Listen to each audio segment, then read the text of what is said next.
the 14th Amendment as written would not have even been ratified.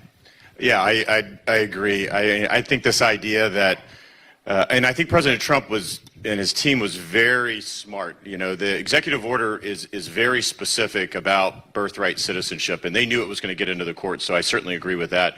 But they started focusing on those folks that come to the United States illegally and whether they have or their children have a right to citizenship here, and I think that is something that certainly needs to be decided. But Tom brought it up, and the governor's brought it up, this idea that you have a right to asylum, or you have a right to a student visa, right, the Columbia student who is being deported, or that you have a right to a green card. I think the left has misconstrued that for so long. You don't have a right to any of that. That is a benefit, that is a discretionary benefit that the United States government provides you. And embedded in that are restrictions and things that you need to do to adhere to that.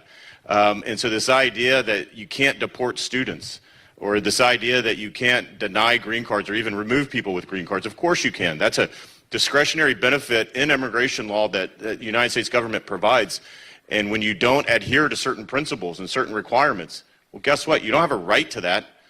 That can be withdrawn and you can be removed. So a lot of this that we've talked about here is just getting the American people to think about what they've been sort of told for so long.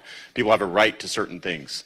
Actually, if you look at the law, which Tom and others do quite often, that's actually not the case. And I think what President Trump and the team is doing this time around, we did it what I call Trump 1.0. We did it there as well, is actually looking at the law and actually adhering to the law and administrating an immigration system how it was supposed to be designed, not how it's been conceived over many decades.